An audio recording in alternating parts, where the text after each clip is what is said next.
Olá pessoal, eu sou Flanca Thaís do canal Historiando a Verdade. Antes de começar, deixe um like, se inscreva no canal, curta, compartilhe. E ontem eu tive o privilégio de assistir uma aula do professor Leonardo Boff, do professor teólogo, filósofo, doutor em filosofia e teologia, um dos autores da teologia da libertação. Teologia essa voltada para a liberdade dos oprimidos em relação à exploração dos mais ricos, os mais ricos que exploram os pobres, né? Como ele vai dizer, que a mentalidade de Casa Grande na elite brasileira, né? Como também diz o professor José de Souza na Elite do Atraso, é uma mentalidade, não é um conceito histórico, é uma mentalidade estrutural, né? O rico explora o pobre, né? Explora, odeia, ao ponto de levar a pessoa a perder as suas esperanças, tá? Então eu vou colocar algumas colocações que o Frei Leonardo Boff ontem disse em entrevista que eu tive o privilégio de assistir, tá? Ele fala de Jesus. Jesus, um personagem para ele, o Jesus histórico, o Jesus do amor, da solidariedade, da empatia, da misericórdia, da compaixão, o Jesus defensor da verdade, o Jesus que condenava a riqueza material, o Jesus pobre de periferia, não é, que foi morto em virtude de condenar a riqueza e foi sentenciado à pena de morte. Poderia ter morrido velho com seus apóstolos, mas morreu muito cedo justamente por enfrentar a riqueza e a ganância dos poderosos e mais ricos, tá? Ele condenou com veemência, Jesus condenou com veemência a riqueza material que já naquela época, em Jerusalém, com apenas 30 mil habitantes, gerava tanta miséria, né, para a concentração de riqueza na mão de poucas pessoas, entre elas Caifás, né, que era o coordenador do Sinédrio, e a ocupação romana, cujo os judeus tinham que pagar tributos escorchantes que levavam à miséria a grande parte da população. Esse conceito de Jesus para poucos, ele foi criado a partir do Concílio de Nicéia em 325, depois que o cristianismo passa a se tornar a religião oficial do Império Romano, né, pelo imperador Constantino. E a igreja que era perseguida, os cristãos que eram perseguidos, a partir daquele mesmo momento passam a perseguir, né? E aí a gente está no meio da Idade Média, que vai ser chamada de Idade das Trevas, onde a metafísica da fé era mais importante do que a ciência e a razão.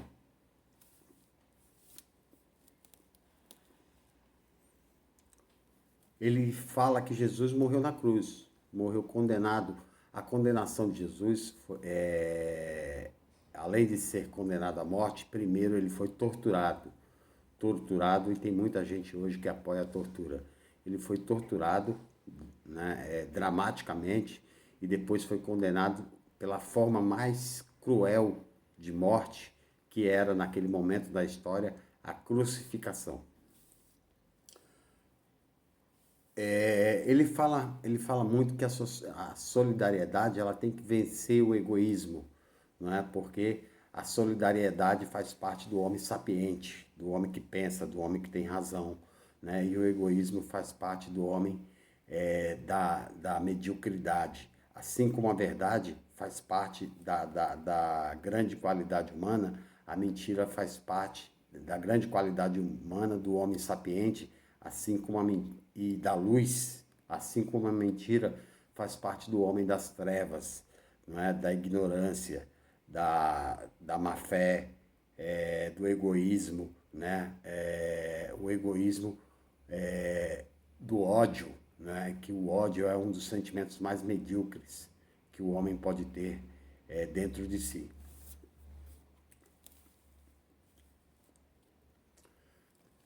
Leonardo Boff fala do coração vem a virtude, vem o amor, mas também vem o ódio.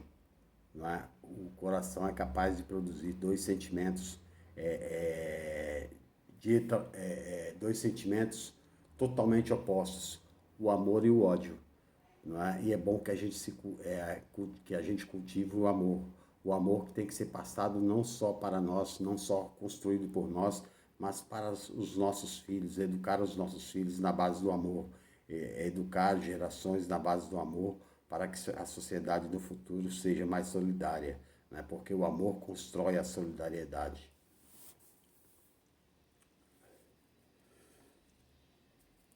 Ele fala sobre Sócrates.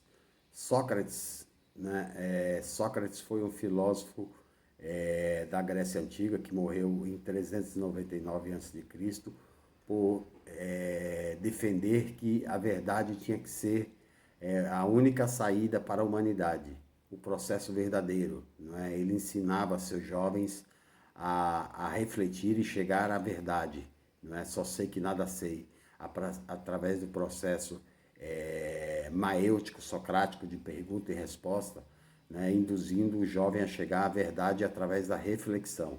Por isso, Sócrates foi condenado a tomar cicuta, ou dizer que aquilo que ele ensinava era mentira. Ele preferiu a morte do que negar a verdade que ele propagava. Né? Não só Sócrates, como Buda, como Sun Tzu, Lao Tse, né? Todos eles, né? Todos esses homens, né? Tanto do Ocidente como do Oriente, eles pregavam a verdade acima de tudo, a verdade que liberta, a verdade que trata os seres humanos com igualdade. Né? Afinal, todos nós, ricos e pobres, somos seres humanos e merecemos viver como seres humanos. Ele fala na segunda parte da aula, né, que eu não considero uma entrevista, uma aula, da Terra, né, da Mãe Terra, ou chamada pelo cientista de Gaia, né, da agressão que a Terra vem sofrendo nos últimos 200 anos, depois da Revolução Industrial, um ataque sistemático, e ela reage, tá? Através de tufões, maremotos, aquecimento global, não tragédias como, por exemplo, no Brasil, as tragédias de Mariana, a outra tragédia também da outra cidade, cujo eu esqueço o nome agora no momento, não tudo pela ganância material. O capitalismo feroz, o Leonardo Boff fala, eu também já tinha lido a Carta da Mãe Terra, onde está esses relatos, que 1% da população mundial possui mais renda do que metade da população do planeta, 3,5 bilhões de habitantes que vivem em constante estado de precariedade alimentar. Os limites de exploração capitalista não têm tamanho, Leonardo Boff fala. A agressão à natureza, como a floresta amazônica sendo devastada para a plantação de soja, criação de gado, que produz uma quantidade enorme de gás carbônico, ataques a rios, poluição de rios, poluição de matas, derrubada de florestas, que levam ainda mais ao empobrecimento das reservas naturais do planeta Terra. Só para se ter uma ideia hoje, se toda a população mundial consumisse o que países como os Estados Unidos ou o Japão consomem, se toda a população mundial tivesse acesso a esse consumo, nós precisaríamos de 5 planeta Terras e nós temos só um e nenhum outro perto no universo observável.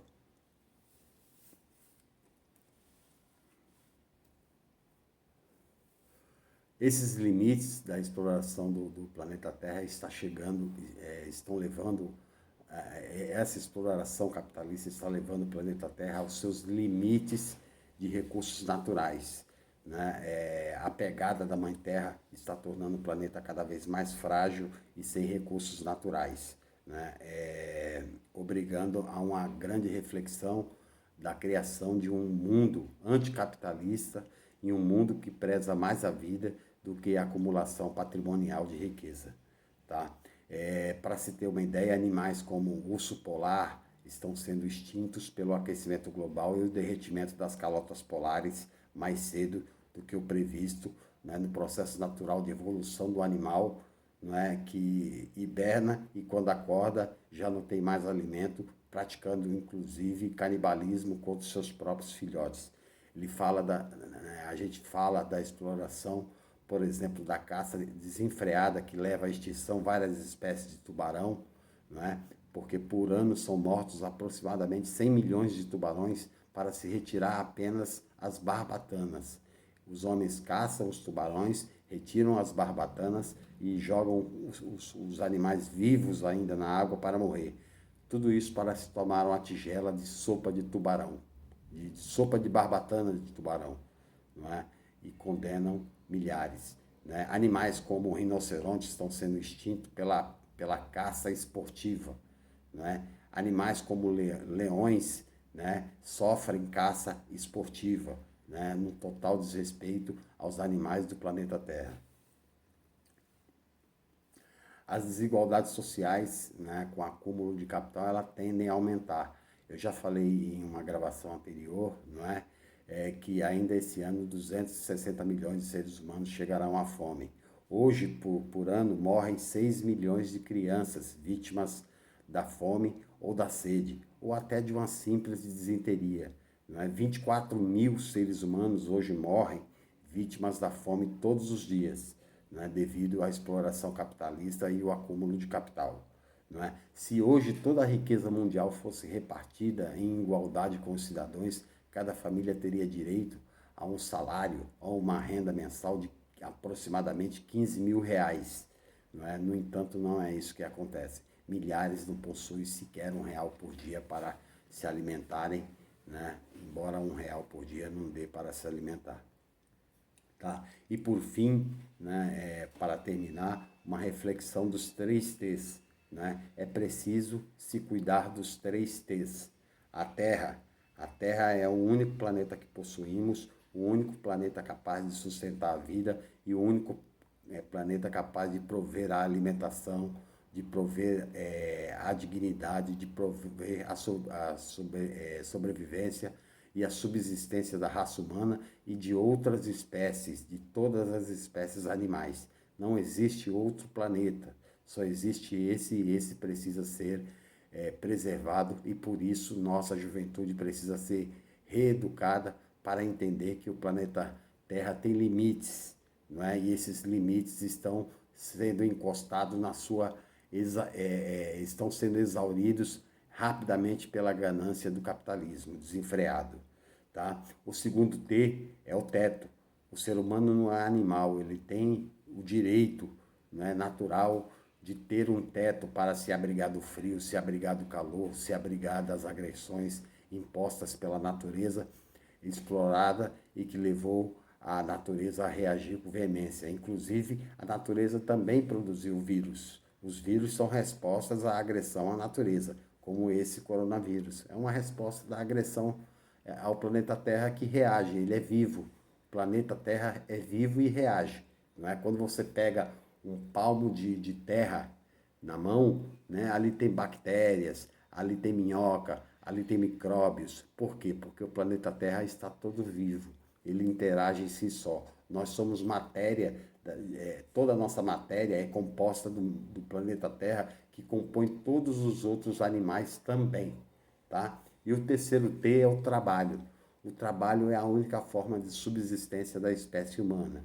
A espécie humana precisa do trabalho para manter a dignidade, não só sua, mas da sua família, né, dos seus entes queridos. E o trabalho é necessário para todos. Todos precisam, porque o homem é o homo faber, é o homem que fabrica e, portanto, também é o homem que merece ter a dignidade de se alimentar e viver com dignidade